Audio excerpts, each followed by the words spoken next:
남편이 세상을 떠난 뒤 김정숙은 집안의 모든 소리가 갑자기 멈춘 것처럼 느꼈다. 오래된 시계의 초침 소리만 벽을 타고 흘렀고 부엌에는 식지 못한 된장의 냄새가 천천히 가라앉았다. 장례가 끝난 다음 날 아들과 딸은 차례로 전화를 걸어왔다. 위로의 말은 짧았고 계산의 말은 길었다. 엄마, 아버지 보험금은 어떻게 됐어? 집 대출은 내가 갚았잖아. 형평성 있게 나눠야지. 엄마, 나도 애들 학원비가 쌓였어. 이번엔 오빠가 먼저 가져가면 불공평이야. 정숙은 수화기를 쥔 손이 떨렸지만 목소리는 끝내 부드럽게 유지했다. 너희 아버지 유언은 너희가 서로 도우며 살라는 거였어. 그 말이 끝나기도 전에 수화기 너머에서는 긴 한숨과 낮게 섞인 비웃음이 흘렀다. 장례가 끝난 집은 믿을 수 없을 만큼 빨리 정리됐다. 아들은 엄마는 우리 집으로 오시기엔 생활 패턴이 안 맞아라며 손사래를 쳤고, 딸은 지금은 남편이 예민해서라며 눈치를 보았다. 결국 잠깐이라는 단서를 단 월세방이 이야기의 시작이었다. 습기가 벽지 모서리를 까맣게 먹어들어간 방 창문을 열면 난간 바로 앞에서 먼지와 함께 뜨거운 도로 열기가 들이치는 방. 첫날 밤 정숙은 남편의 사진을 베갯머리 쪽에 세워두고 조용히 말을 걸었다. 여보, 나 조금만 버텨볼게요. 금방 괜찮아질 거예요. 멀리서 지나가는 지하철 소리가 물살처럼 밀려와 방바닥을 떨게 했다. 다음 날 아침 집주인은 김치국물로 얼룩진 장판을 발로 한번 쿡 찔러보며 투덜거렸다. 어르신, 가스비는 따로예요. 그리고 보일러는 너무 틀지 마세요. 위층에서 항해 들어옵니다. 정숙은 죄송합니다라는 말을 3번이나 반복했다. 아휴, 내가 왜 죄송하다고 하지?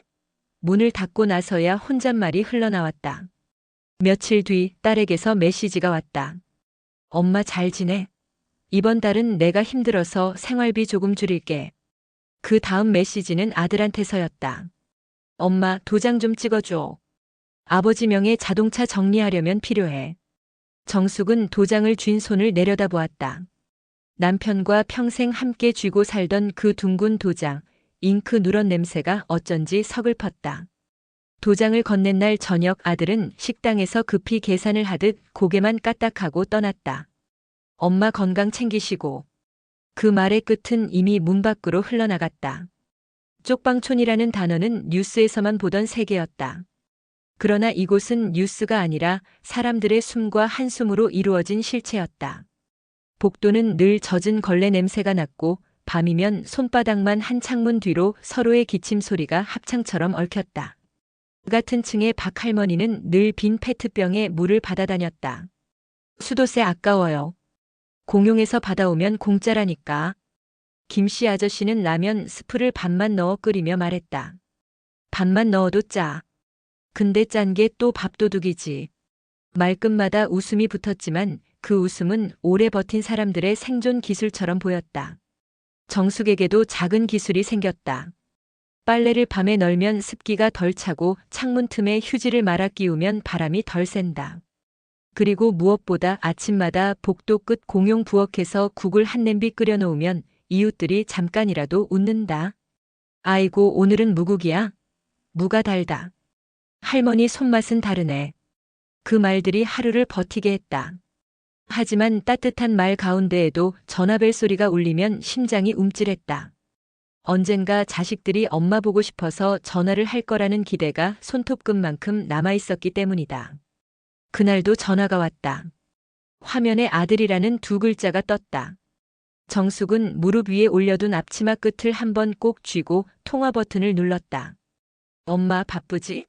아버지 예금 통장 정리하다 보니까 잔액이 좀 애매해서. 엄마가 들고 있는 거 있지? 먼저 안부는 없었다. 없어. 너희 아버지는 생전에 다 정리했어. 그럼 집은? 엄마 혼자 살기도 크잖아. 지금 엄마 집은 작단다. 정숙이 고개를 들어 방을 훑었다. 전화를 끊고 나서 그녀는 빈 방 한가운데에 앉아 오래 숨을 골랐다. 작지만 내 집이라는 말이 떠오르자 갑자기 눈물이 쏟아졌다. 밤은 쉽게 지나가지 않았다. 벽 너머에서 다투는 소리가 났고 아래층에서는 누군가 오래을 했다. 창문 밖 가로등 불빛이 천천히 커튼 끝을 헤쳤다. 정숙은 남편의 사진을 가슴에 품고 속삭였다. 여보, 나 아직 안 무너지려고요. 근데 너무 조용해서 더 무너질 것 같아요. 대답은 오지 않았지만 사진 속 남자는 언제나처럼 정숙을 바라보고 있었다. 그 눈빛에 기대어 그녀는 다시 누워 천천히 눈을 감았다. 다가올 내일이 오늘과 다르리라는 보장은 없었지만 어쩐지 내일의 공기는 조금 덜 차갑기를, 조금만 덜 적막하기를 간절히 바랐다. 그녀는 이불 끝을 만지작거리다 내일 아침에도 무국을 끓이자고 마음을 다잡았다. 누구를 위해서라기보다 냄비에서 피어오르는 김이 스스로를 덮이는 유일한 난로처럼 느껴졌기 때문이다. 아주 작은 온기라도 붙잡아야 다시 걸을 수 있었다. 정숙은 휴대폰을 베개 밑에 넣고 혹시 올지 모를 전화를 기다리며 눈꺼풀을 닫았다. 희미한 소망이. 장마비가 창문 틈을 두드리던 날 아들이 다시 찾아왔다. 맨손이었다. 현관 앞 좁은 복도를 통과하며 그는 눈살을 찌푸렸다. 엄마, 여기 공기 왜 이래? 곰팡이 냄새나. 정숙은 웃음을 억지로 끌어올렸다. 비라서 그래. 우산은 챙겨왔니? 아들은 대답 대신 서류 봉투를 꺼냈다. 엄마, 이건 집 관련 서류야. 명예 이전만 하면 대출을 더 받을 수 있거든. 우리도 사정이 급해. 그 말은 준비된 대사처럼 매끄러웠다. 정숙은 봉투를 내려다보았다. 활자들이 물처럼 요동치는 느낌이었다. 엄마, 그냥 도장만 찍으면 돼. 간단해. 점심을 차리려던 정숙은 손을 멈추고 고개를 천천히 들었다. 도장은 지난번에 줬잖니. 그건 자동차였잖아. 이번엔 집이야. 순간 방 안의 공기가 갑자기 묵직해졌다. 아들의 눈빛에는 조급함과 권리가 뒤섞여 있었다. 엄마, 우리 가족이잖아. 가족끼리 서로 도와야지. 그 말은 옳은 문장처럼 들렸지만 그 가족 속에 정숙의 하루와 밤, 정숙의 숨과 눈물은 계산되지 않았다. 그녀는 조용히 물컵을 들어 물을 한 모금 삼켰다. 나는 지금 이 집이 전부야. 아들은 한숨을 쉬며 의자를 밀쳤다. 엄마가 왜 이렇게 고집이 세졌어? 예전엔 안 그랬잖아. 정숙은 고개를 저었다. 예전엔 아빠가 있었지. 그 한마디에 아들은 잠시 말문이 막혔다. 그러나 곧 며느리에게 전화를 걸어 낮게 속삭였다. 여기 답 안 나와. 엄마가 도장을 안 찍어.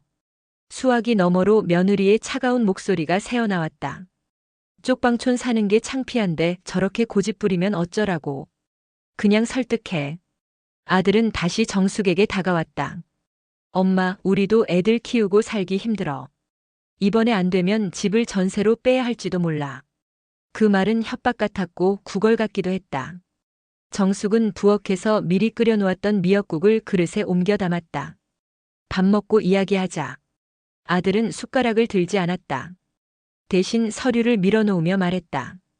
엄마, 오늘 안에 도장 찍어야 해. 안 그럼 나도 방법이 없어. 창밖에서는 빗방울이 점점 굵어졌다. 복도 끝에서 누군가 발로 문을 차는 소리가 났고 아래층에서는 라디오가 허스키한 목소리로 옛 가요를 틀어댔다. 정숙은 서류 봉투를 다시 밀어놓았다. 미안하다. 그 말에 아들은 자리에서 벌떡 일어나 문을 열었다. 순간 복도에 있던 박할머니와 눈이 마주쳤다. 박할머니가 익숙한 수다로 아이고 아드님 왔어요? 어머니가 국 잘 끓여요. 밥 먹고 가요. 라고 말하자 아들은 짜증스럽게 고개를 돌렸다. 괜찮습니다. 그리고 젖은 발자국을 남기며 내려갔다. 그날 저녁 며느리에게서 비가 섞인 메시지가 왔다. 어머니, 너무하신 거 아니에요? 저희도 인생이 있어요. 친구들한테 뭐라고 설명하죠? 쪽방촌이라니 문장 끝마다 작은 비수가 매달려 있었다. 정숙은 답장을 쓰다가 지웠다. 미안하다는 말만 반복하다가 결국 아무 말도 보내지 않았다. 대신 창문을 열어 비냄새를 깊게 들이마셨다. 눅눅한 공기가 폐 속을 천천히 적셨다. 그래, 비도 맞다 보면 그치겠지. 다음 날 쪽방촌 사람들은 평소보다 일찍 공용 부엌에 모였다. 김치가 모자란 집, 쌀이 떨어진 집, 약을 제때 못 먹은 사람들의 사연이 뒤섞였다. 정숙은 커다란 냄비에 무와 멸치를 넣어 국물을 우렸다. 국물이 보글거릴수록 마음이 조금씩 차분해졌다. 그때 현관문을 두드리는 소리가 났다. 동주민센터에서 나왔다며 젊은 직원이 우산을 털고 들어섰다. 혹시 김정숙 어르신 되세요? 요즘 안부 확인 차원에서 어르신들 찾아뵙고 있습니다. 정숙은 얼떨결에 고개를 끄덕였다. 직원은 진심 어린 눈빛으로 물었다. 불편한 점은 없으세요? 건강은 괜찮으시고요? 그 친절이 뜻밖이라서 정숙은 잠시 말문이 막혔다. 괜찮아요. 다만 가끔 너무 조용해서요. 직원은 쪽방촌에 설치할 안전센서와 무료 건강검진 일정을 안내했다. 돌아가는 길에 그는 말했다. 필요하시면 언제든 연락주세요. 어르신 혼자가 아니에요. 그 말은 방 안 공기를 조금 덜 무겁게 만들었다. 저녁 무렵 아들이 마지막 메시지를 보내왔다. 엄마 알겠어. 근데 이번 달 생활비는 힘들다. 정숙은 핸드폰을 천천히 내려놓았다. 그래 힘들겠지. 다들 힘들지. 스스로에게도 아들에게도 거짓말이 아니었다. 그러나 그녀는 결심했다. 이제 더 이상 미안하다는 말만 하며 살지 않기로. 미역국에 남은 국물을 작은 용기에 나누어 담아 이웃들 문고리에 걸었다. 밤이 추우니 따뜻하게 드세요. 메모를 붙이며 정숙은 비로소 자기 삶의 주인이 되는 연습을 시작하고 있었다.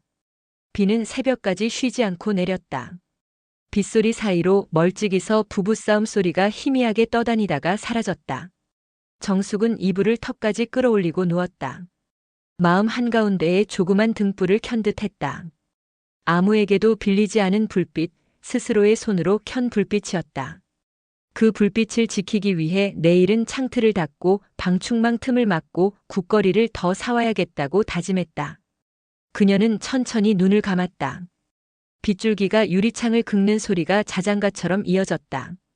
오래된 슬픔이 조금은 풀리는 밤이었다. 며칠 뒤 복도 끝 방에서 살던 최 노인이 조용히 떠났다. 아침마다 라디오를 크게 틀어놓던 사람, 삐걱거리는 슬리퍼 소리로 모두의 알람이 되어주던 사람. 그의 방 앞에는 종이 상자 2개가 놓였다. 유품 정리 협조라는 메모가 공익요원 글씨체로 붙어 있었다. 사람들은 잠깐 모여서 고개를 숙이고 흩어졌다. 정숙은 상자를 집 안으로 들여와 먼지를 툭툭 털었다. 그 안에는 달아빠진 수건, 철 진한 가디건, 코팅이 벗겨진 머그컵, 그리고 얇은 공책 1권이 있었다. 공책에는 낯선 이름들이 빼곡하게 적혀 있었다. 어려울 때 도와준 사람 명단. 옆에는 동그란 이모티콘 같은 웃는 얼굴이 그려져 있었다. 정숙은 한 페이지, 또 한 페이지를 넘겼다. 마지막 장에는 서툰 글씨로 나중에 돈 모이면 고향에 도서관 짓기라고 적혀 있었다. 정숙은 오래 숨을 들이마셨다. 이 얇은 공책을 가슴에 닿도록 안았다. 선생님 마음이 참 고왔네요. 방 한쪽에 햇살이 슬쩍 고개를 내밀었다. 공책 사이에 얇은 영수증이 끼워져 있었고 그 뒤로 오래된 봉투가 떨어졌다. 봉투 안에는 통장 사본과 은행 도장이 있었다. 잔액은 크지 않았지만 입금 메모에는 기부준비금이라는 손글씨가 반복되어 있었다. 그 순간 정숙의 머릿속에 오래전 장면이 번개처럼 스쳤다. 남편이 장롱 맨 아래 칸을 정리하며 말하던 낮은 목소리. 혹시 모르니 이건 기억해둬. 창고 지붕 석가래에 그는 끝내 말을 다 하지 못했다. 그날 밤 급히 병원으로 실려갔고 다시는 집으로 돌아오지 못했다. 정숙은 즉시 시골집으로 내려가기로 마음먹었다. 역까지 가는 버스에서 창밖 풍경은 여전히 같았지만 마음은 다른 속도로 떨렸다. 버스 안에서 남편의 사진을 살짝 꺼내보았다. 당신 진짜 어디에 숨겨놨어요? 두 손을 포개며 웃음 비슷한 한숨을 흘렸다. 시골집은 아무도 살지 않아 풀이 허리까지 자라 있었고 문고리는 녹빛으로 굳어 있었다. 그녀는 마당을 쓸고 거미줄을 걷어낸 뒤 사다리를 꺼내 들었다. 석가래는 오래된 나무 냄새를 폴폴 풍겼다. 먼지를 털자 기대하지 않았던 무게가 손끝에 닿았다. 가느다란 천으로 감싼 작은 상자. 심장이 2방, 3방 크게 뛰었다. 상자에는 낡은 고무줄이 2겹으로 감겨 있었다. 끊어질 듯 조심스레 풀어 상자를 열자 통장 3권과 도장이 들어 있었다. 잔액을 합치면 상상도 못한 액수였다. 순간 두려움이 먼저 찾아왔다. 이 돈은 왜 나를 기다린 거지? 곧이어 이상한 평온이 뒤따라왔다. 이 돈이 나를 부를 때까지 내가 잊지 않고 버텼구나. 정숙은 상자를 꼭 껴안고 마당에 앉아 긴 숨을 몰아쉬었다. 바람이 삐걱거리는 창틀 사이로 스며들며 먼지 냄새를 몰고 다녔다. 그 냄새 속에서 남편의 땀과 젊은 날의 새벽이 희미하게 섞여 올라왔다. 그녀는 천천히 눈을 감았다. 여보, 당신이 남긴 건 돈이 아니라 기회였군요. 나한테 마지막으로 건넨 살아보라는 말. 눈을 뜨자 세상이 아주 조금 더 또렷해 보였다. 다음 날 은행 창구에 앉은 정숙은 몇 번이고 신분증을 확인받았다. 직원은 조심스러운 표정으로 물었다. 어르신 해지하시겠어요? 아니면 유지하시겠어요? 정숙은 고개를 저었다. 유지할게요. 제가 쓸 곳이 생길 때까지. 아침 햇살이 유리벽을 타고 흘러내렸다. 그녀는 통장을 가방 깊숙이 넣고 자리에서 일어났다. 그리고 마음속에는 아주 분명한 문장이 떠올랐다. 나는 누군가의 짐이 아니라 누군가의 시작이 될 수 있다. 시골집을 나서기 전 정숙은 마당에 서서 한참을 둘러보았다. 닭이 울고 멀리서 트럭 엔진 소리가 낮게 웅웅거렸다. 사다리를 다시 창고에 넣으면서 그녀는 자신이 지금 막 다른 문을 여는 중이라는 걸 확실히 느꼈다. 쪽방촌으로 돌아가면 먼저 해야 할 일이 있었다. 공용 부엌의 가스레인지를 바꾸고 오래된 냄비들을 새로 마련하고 누구든 따뜻한 국 한 그릇 먹고 갈 수 있게 만들 것. 그리고 혹시 모를 위급 상황을 위해 휴대용 비상벨을 몇 개 더 설치할 것도. 버스는 오후에 빛을 싣고 도시로 돌아왔다. 유리창에 비친 자신의 얼굴은 조금 단단해 보였다. 정숙은 좌석 손잡이를 쥐고 작은 미소를 지었다. 그 미소에는 아직 세상에 들키지 않은 비밀과 약속이 동시에 담겨 있었다. 이제 내 발로 선다. 그렇게 다짐하자 발끝이 가벼워졌다. 버스가 종점에 도착했을 때 그녀는 첫걸음을 내디뎠다. 쪽방촌을 향한 발걸음이지만 사실은 완전히 다른 곳으로 향하는 출발이었다. 복도에 들어서자 이웃들의 얼굴이 하나둘 떠올랐다. 박 할머니의 잔기침, 김씨 아저씨의 과장된 농담, 새로 이사온 청년의 불안한 눈빛. 정숙은 작은 메모를 꺼내 할 일을 적었다. 무멸치다시마 약국에서 혈압약 알림장 만들기. 그녀는 쪽지 끝에 조그맣게 하트를 그려 넣었다. 우습지만 하트는 스스로에게 보내는 격려장이었다. 오늘도 버텼다고, 내일은 조금 더 나아질 거라고, 누가 아니라고 해도 나는 나를 믿는다고. 그녀는 그 메모를 벽에 붙이고 한 번 더 다짐했다. 이제 시작이다. 창밖으로 석양과 함께 택배 오토바이 소리가 지나갔다. 문득 먼 길을 돌아 집에 온 기분이 들었다. 정숙은 새벽 5시에 눈을 떴다. 공용 부엌의 녹슨 가스레인지를 내려다보며 작은 메모장을 펼쳤다. 가스레인지 교체, 냄비 큰 것 2개, 칼날 갈기, 쌀 20kg. 가방 깊숙이 숨겨둔 통장을 떠올리자 손끝이 단단해졌다. 그녀는 동네 철물점에서 중고지만 상태 좋은 레인지를 들여오고 하룻밤 사이 쪽방촌 사람들에게 연락을 돌렸다. 내일 따끈한 국과 밥 누구나 와요. 이름 안 물어요. 문구는 짧았고 뜻은 분명했다. 처음 열린 밥상은 어색했다. 사람들은 의심과 기대 사이에서 서성거렸다. 그러나 김이 모락모락 오르는 무국과 갓 지은 밥 냄새가 복도를 타고 퍼지자 누군가가 조심스레 수저를 들었다. 할머니, 얼마네요? 돈 안 받아요. 배고픈 사람은 그냥 먹고 배부른 사람은 누군가를 기억해줘요. 그 답에 몇몇의 어깨가 눈에 띄게 내려앉았다. 박 할머니는 국을 2번 더 떠갔고 김씨 아저씨는 설거지를 자청했다. 쪽방촌의 엄마라는 말이 그날 저녁부터 자연스럽게 퍼졌다. 하루, 이틀, 그리고 일주일. 작은 밥상은 어느새 질서와 온기를 얻었다. 정숙은 매 끼니 달력에 손님 수를 점으로 기록했다. 라디오 사회자가 쪽방촌의 무료 밥상을 소개했고 지역 기자가 찾아와 질문을 던졌다. 어르신, 왜 이런 일을 시작하셨어요? 정숙은 잠시 생각하다가 답했다. 누군가의 낮에 국 한 숟가락이 밤의 울음을 잠깐 멈추게 하니까요. 그 말은 기사 제목이 되었다. 국 한 숟가락의 기적. 기사 이후 후원 연락이 조금씩 늘었다. 쌀이 도착했고 무료 진료를 해주겠다는 의사가 방문했고 안전 센서를 달아주겠다는 청년도 나타났다. 공용 부엌은 더 이상 눅눅한 음지의 공간이 아니었다. 약 먹는 시간, 혈압 재는 날, 혼자 울고 싶을 때 열어보는 상자 같은 메모가 포스트잇으로 빼곡했다. 상자 안에는 종이 티슈와 작은 초, 그리고 괜찮다라고 적힌 카드가 들어있었다. 그것들을 준비하며 정숙은 스스로도 몇 번이나 상자를 열었다 닫았다. 상자를 여는 마다 손바닥이 뜨뜻해졌다. 그 즈음 자식들이 나타났다. 아들은 깔끔한 셔츠에 명함을 내밀었고 며느리는 카메라가 돌지 않을 때만 미소를 풀었다. 엄마 방송에도 나오고 이제 집으로 돌아오자. 손주들도 보고 싶대. 그 말은 마치 오래전에 치워둔 사진첩 먼지를 털어내듯 감상적으로 들렸지만 정숙은 낯선 침묵으로 대답했다. 나는 여기 있어. 사람들 밥을 해야 해. 며느리가 낮게 속삭였다. 여기 이미지가 너무 강하면 가족이 곤란해요. 정숙은 그 말에 조용히 고개를 저었다. 이미지는 너희가 가진 거고 삶은 내가 가진 거야. 그날 밤 정숙은 쪽방촌 복도를 길게 걸었다. 각 문틈마다 작은 숨들이 예민하게 들락거렸다. 그녀는 마음속에서 오래 매달려 있던 죄책감의 끈을 툭 놓았다. 나는 자식의 엄마이기도 하지만 이곳의 사람들의 엄마이기도 하다.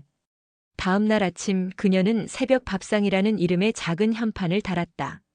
손수 만든 나무판에 글씨를 3번이나 덧칠하자 비에 젖어도 쉽게 지워지지 않았다. 현판을 걸고 물러나 보는 순간 가슴 안쪽에서 뻗어나오는 어떤 뿌리 같은 것이 느껴졌다. 문득 방송국에서 연락이 왔다. 생방송에서 무료 밥상을 소개하고 싶다는 제안이었다. 라이브 당일 정숙은 앞치마 끈을 단단히 묶었다. 카메라 불빛이 켜지자 손이 잠깐 떨렸지만 국자만은 흔들리지 않았다. 사회자가 물었다. 힘들지 않으세요? 그녀는 국을 떠건넨 뒤 천천히 말했다. 힘들죠. 근데 혼자 힘든 것보단 같이 힘든 게 덜해요. 화면 속 사람들의 눈이 동시에 젖었다.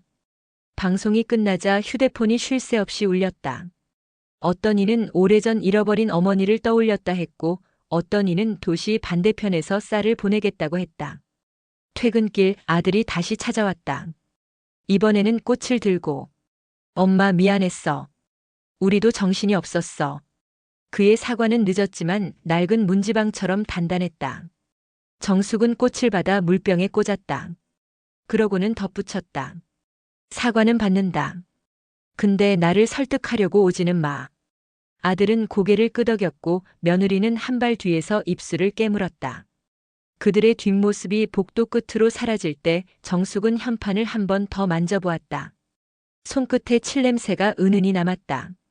밤 바람이 불어 전등이 잠깐 깜빡였다. 정숙은 가방에 통장을 꺼내 새 종이에 끼워 넣었다. 밥상 운영비, 비상의료비, 안전센서 추가.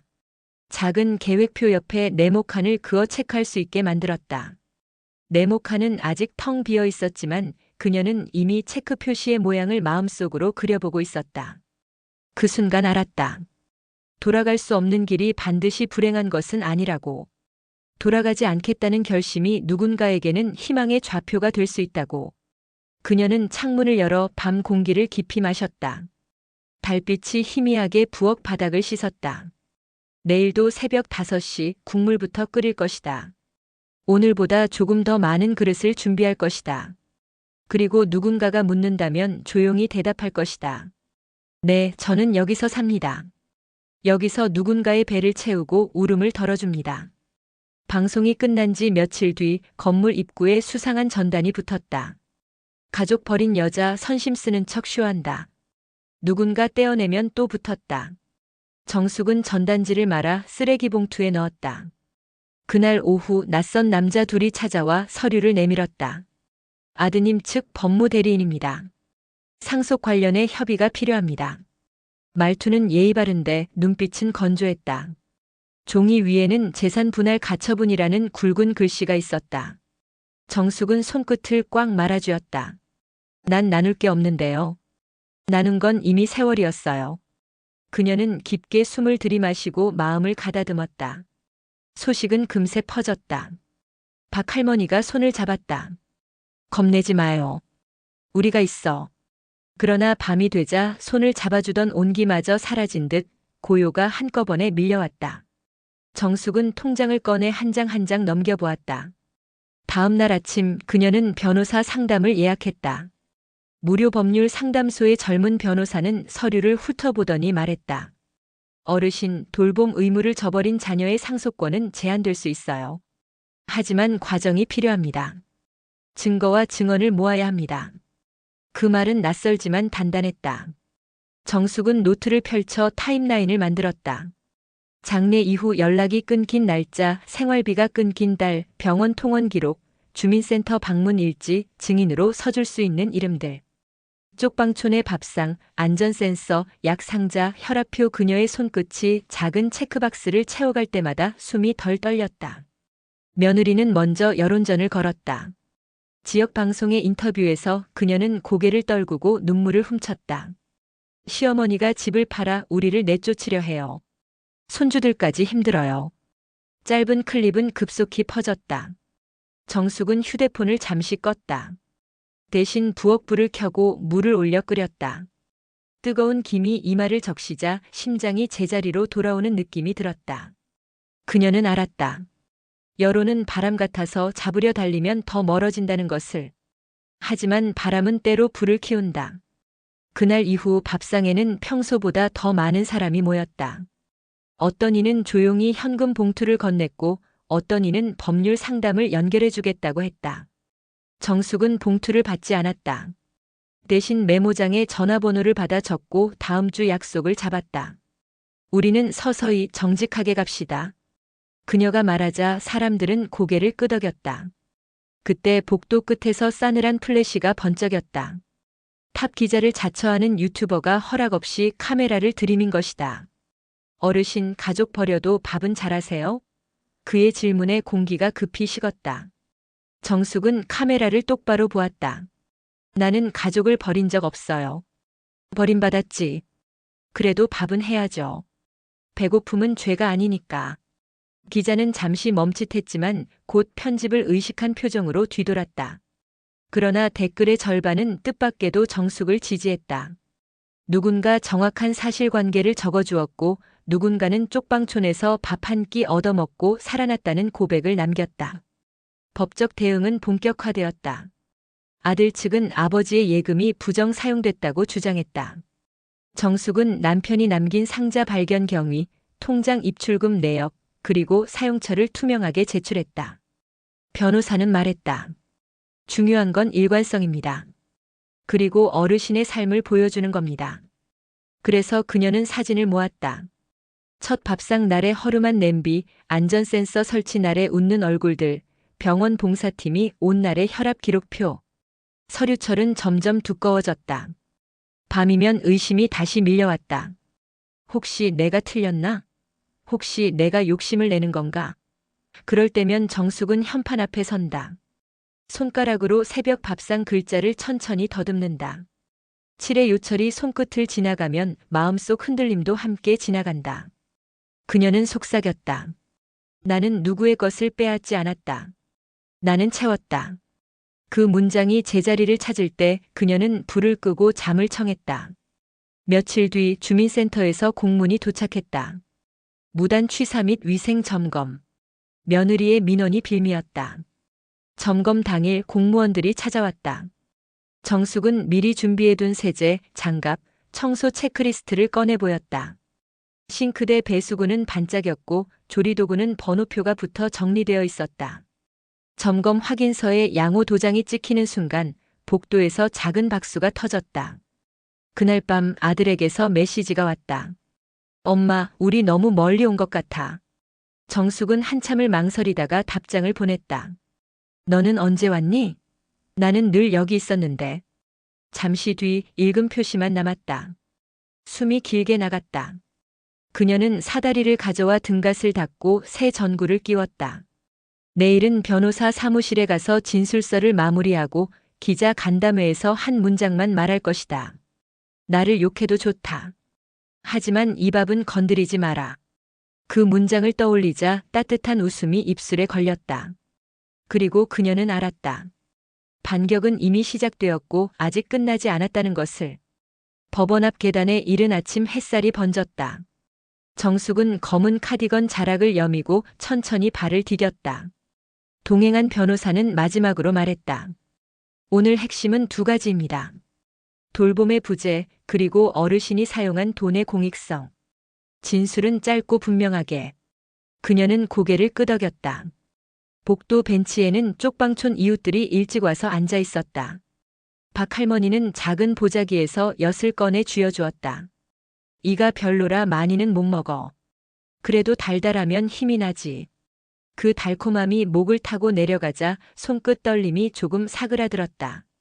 법정은 차가웠다. 재판장은 서류를 넘기며 원고와 피고를 확인했다. 원고석에는 아들과 며느리가 앉아 있었다. 아들의 양복은 지나치게 새 것처럼 빳빳했고 며느리의 표정은 단호했다. 변호사가 먼저 입을 열었다. 피고 김정숙은 고인의 예금을 독점하고 있습니다. 유류분을 침해했고 가족을 외면했습니다. 정숙 측 변호사는 곧바로 서류처를 내밀었다. 장례 이후 끊긴 연락, 생활비 송금 중단, 병원 동행 부재, 주민센터 상담 기록. 표로 정리된 날짜들이 스크린에 커졌다. 정숙은 모니터를 보지 않고 두 손을 겹쳐 무릎 위에 올렸다. 증인 신문이 시작됐다. 박 할머니가 목발을 짚고 증언대에 섰다. 그이는 늘 우리를 챙겼지요. 새벽마다 국을 끓였어요. 돈을 쓴다면 배고픈 사람한테 썼어요.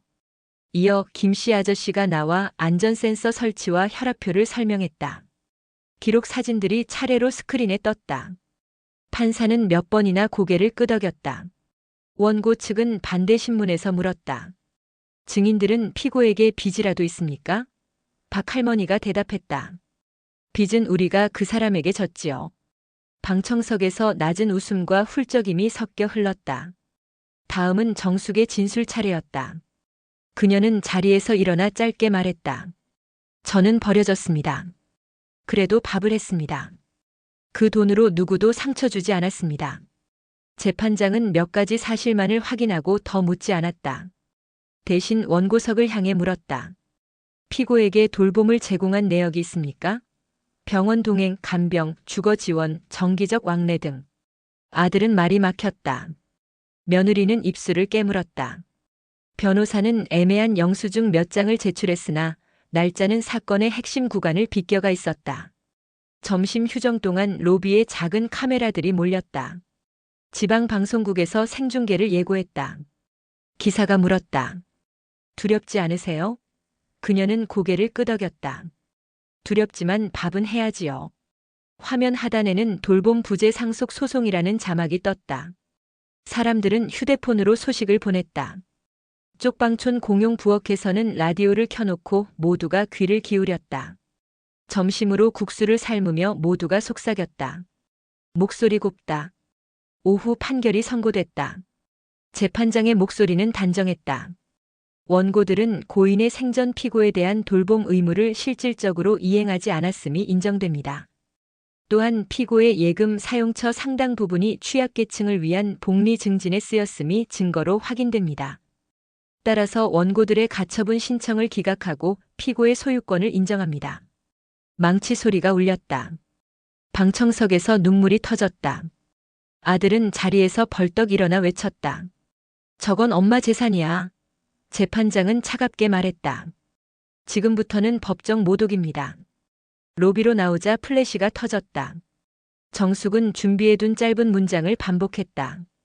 저는 누군가의 어머니이기도 하지만 이곳의 사람들의 어머니이기도 합니다. 밥을 지키겠습니다. 그 말은 전파를 타고 번졌다. 저녁 뉴스는 그녀의 얼굴을 비췄다. 사회자는 덧붙였다. 오늘 저녁 국 한 그릇의 의미를 생각해 봅니다. 쪽방촌 공용 부엌에서는 작은 환호가 일었다. 누군가는 울었고 누군가는 손을 맞잡았다. 정숙은 조용히 의자에 앉아 신발끈을 다시 묶었다. 발등을 감싸는 끈이 단단해졌다. 심장도 또렷해졌다. 그날 밤 그녀는 현판을 닦았다. 비가 내릴 조짐이 있어 비닐을 한 겹 더 씌웠다. 휴대폰에는 수십 통의 메시지가 도착해 있었다. 오랜 친구가 보낸 단 한 줄이 특히 눈에 들어왔다. 너를 자랑스러워해. 그녀는 천천히 숨을 내쉬며 답장을 썼다. 고마워. 내일도 국을 끓일게. 보내기 버튼을 누르고 나서 그녀는 가만히 눈을 감았다.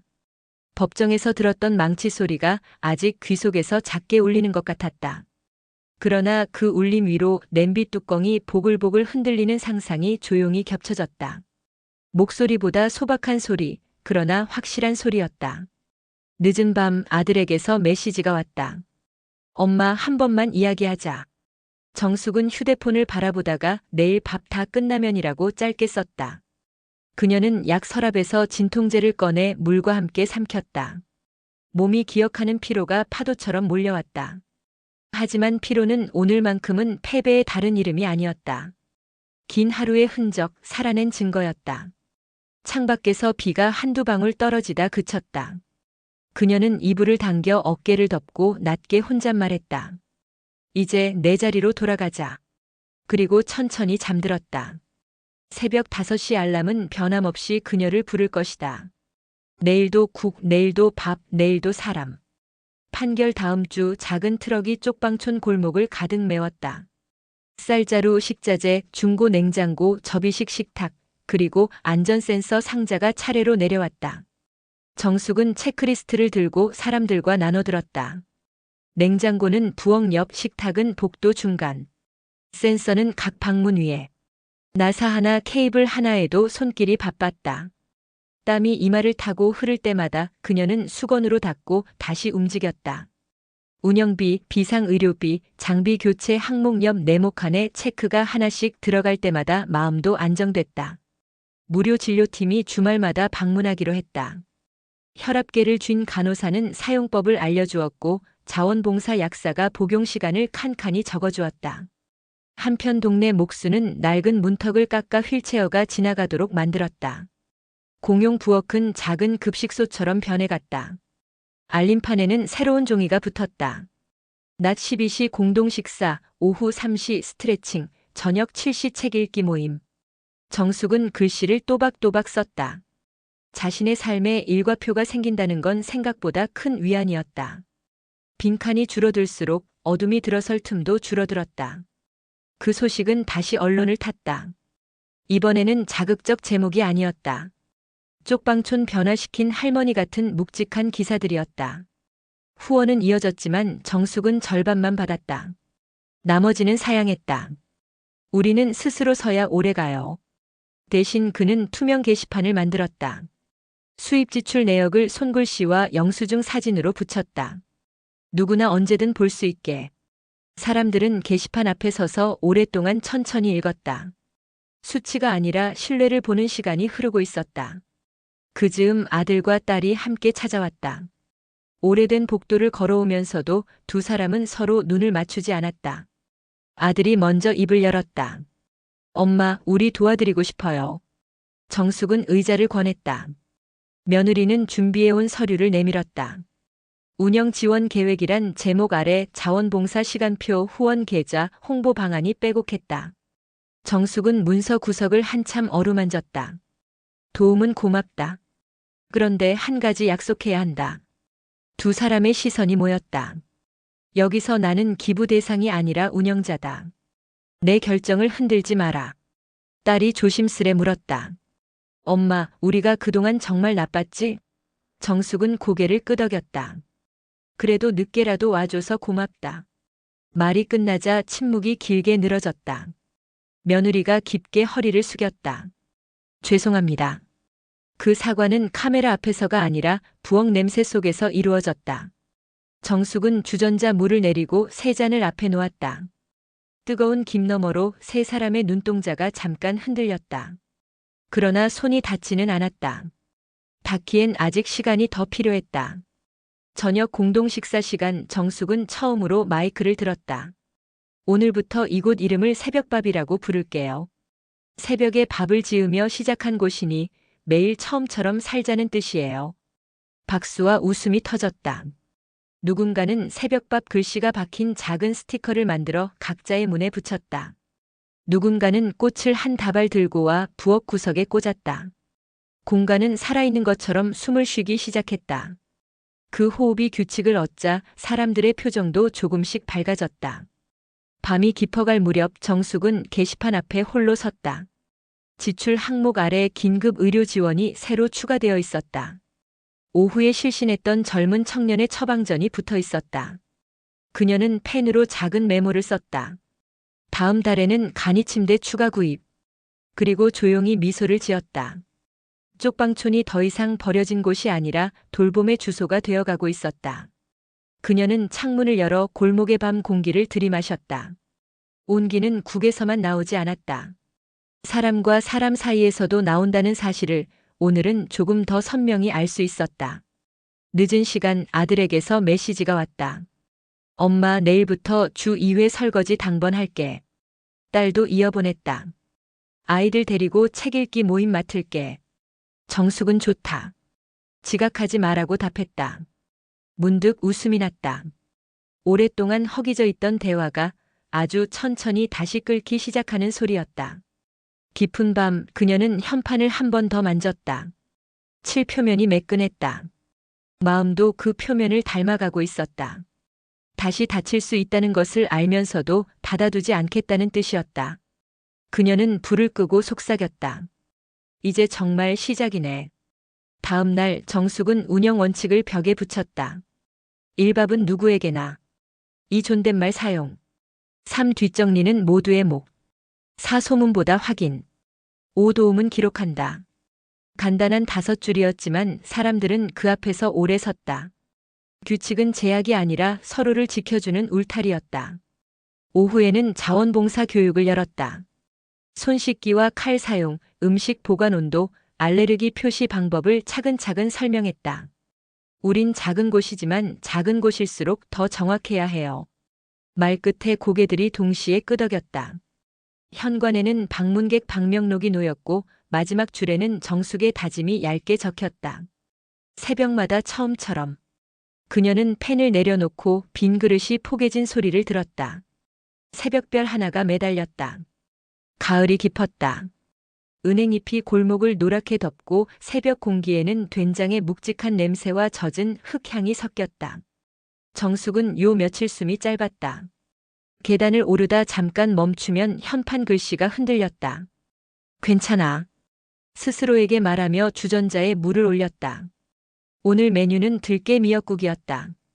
그때 문을 두드리는 소리가 났다. 아들과 딸이었다.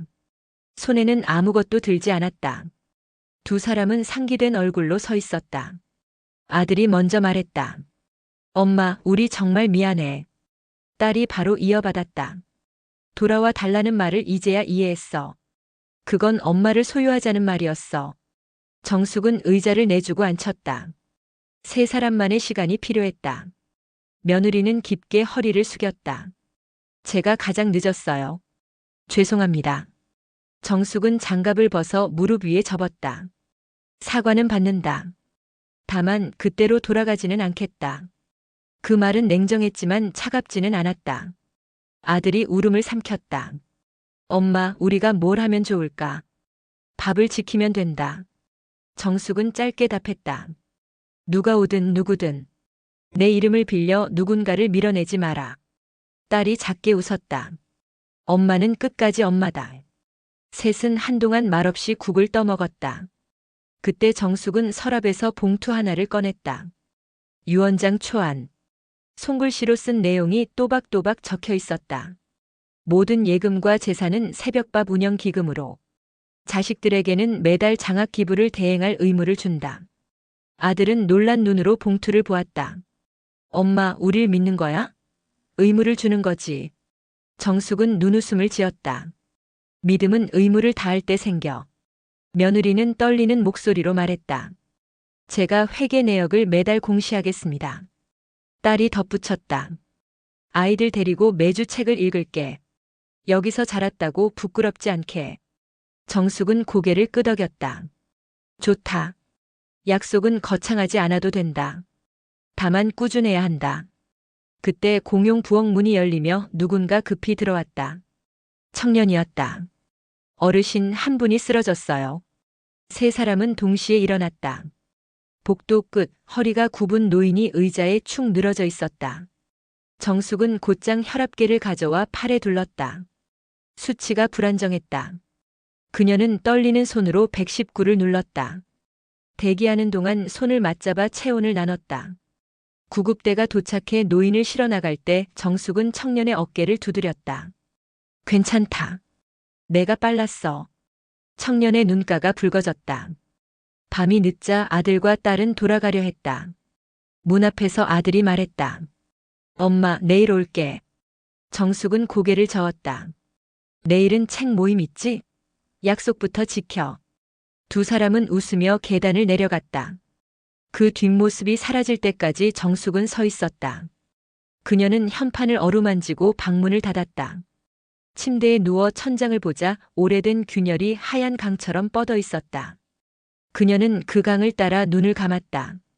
새벽 알람이 울리기 전에 눈이 떴다. 그러나 몸이 평소처럼 따라오지 않았다. 손끝이 잠깐 얼음처럼 식었다. 정숙은 조용히 몸을 세웠다 내려놓았다. 그 순간 문이 열리며 박할머니가 들어왔다. 오늘은 내가 국 끓일게. 목소리가 다정했다. 정숙은 미소를 지었다. 그래, 오늘은 내가. 숨을 고르며 고개를 끄덕였다. 할머니는 부엌불을 켰다. 불꽃이 파르르 떨며 길어졌다. 남편의 사진이 머릿속에 스쳤다. 정숙은 침대 곁 의자에 앉아 천천히 펜을 들었다. 유언장 초안 아래 마지막 문장을 적었다. 미워하지 않는다. 다만 다시는 그때로 가지 않겠다. 점을 찍고 펜을 놓자 손끝 떨림이 잦아들었다. 그녀는 창문을 조금 열어 찬 공기를 들였다. 골목에서 새벽 라디오가 옛 노래를 틀었다. 박할머니가 부엌에서 국을 저으며 콧노래를 흥얼거렸다. 모든 소리가 부드럽게 겹쳤다. 정숙은 숨을 2번 깊게 들이마셨다. 그리고 아주 천천히 내쉬었다. 그날 오전 사람들은 부엌에서 그녀를 발견했다. 얼굴은 조용했고 미소가 남아있었다. 대신 국이 더 오래 끓었다. 쪽방촌 사람들은 한 줄로 서서 묵묵히 그릇을 받았다. 첫 그릇은 박할머니가 들고 나갔다. 현판 아래 작은 리본이 달렸다. 게시판에는 세 종이가 붙었다. 김정숙 어머니의 뜻에 따라 모든 재산은 새벽밥 기금으로 운영됩니다.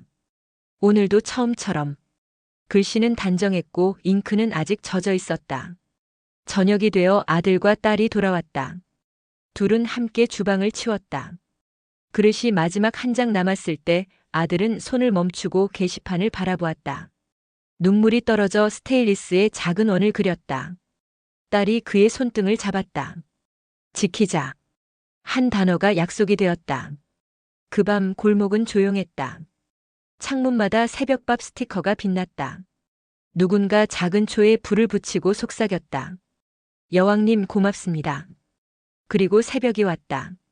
불이 켜졌고 물이 끓었고 처음이 다시 시작되었다.